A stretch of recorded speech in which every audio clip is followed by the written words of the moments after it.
In late 1950, the Korean War changed overnight.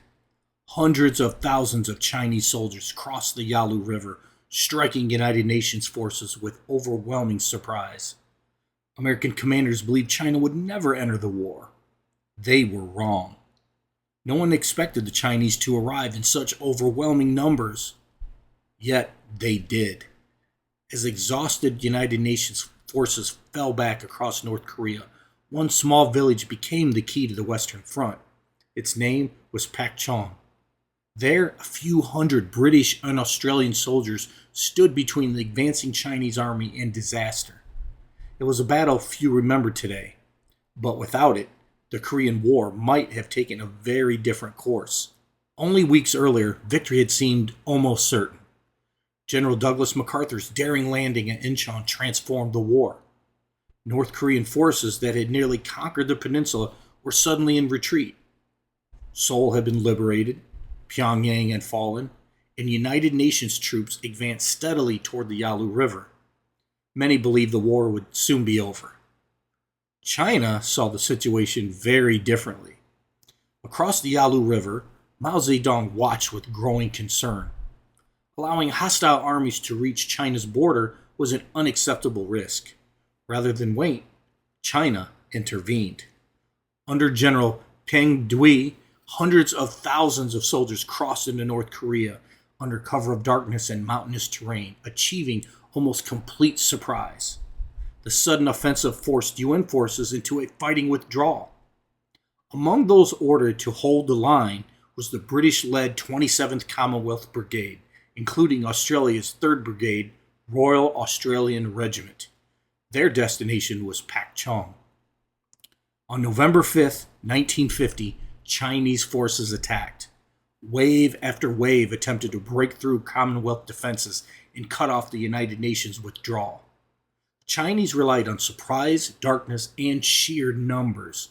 Their objective was simple: seize the roads and river crossings around Pakchon, trap retreating UN forces, and turn an orderly withdrawal into a disaster. American artillery fired over open sights. Australian infantry held firm. British units fought to keep vital roads and bridges open. Every minute they delayed the Chinese advance gave thousands of Allied soldiers farther north another opportunity to escape. Chinese bugles echoed through the valleys as fresh attacks formed in the darkness. Mortar rounds crashed against the ridgelines. Australian soldiers fixed bayonets and counterattacked under heavy fire while Royal Australian Air Force Mustangs struck Chinese positions. By morning, the attacks had failed. Pakchon held firm. Compared with battles like Incheon or the Chosin Reservoir, Pakchon was relatively small. Yet military history is filled with battles whose importance far exceeded their size. Pakchon was one of them. The Chinese offensive failed to destroy the Commonwealth Brigade. Critical bridges and withdrawal routes remained open. The western flank survived. The victory did not end the Chinese offensive, but it bought something else: time. Time for UN forces to regroup, time to establish new defensive positions, and time that otherwise might never have existed.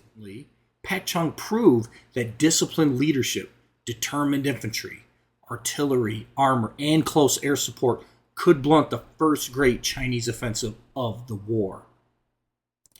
History often remembers the largest battles, the longest campaigns, the most famous generals. History often remembers the largest battles, the longest campaigns, the most famous generals. Sometimes, however, history turns on places that few people have ever heard of. Pakchon was one of those places. The men who fought there never expected fame. Most simply hoped to survive another day. Yet their determination helped shape the opening months of one of the Cold War's most important conflicts. History is full of forgotten stories. This is one of them. History matters because people matter. Thank you so much for watching. If you enjoyed today's story, I'd really appreciate if you would like this video and subscribe to HMS History with Michael Stroud. Those simple actions make a tremendous difference and helping you to recommend those often overlooked stories to more people who love history. If you'd like even more, be sure to visit michaelgstroud.com, where you can subscribe to the HMS Monthly Dispatch, my free monthly newsletter featuring behind-the-scenes research, upcoming projects, and exclusive historical insights. Until next time, history matters because people matter.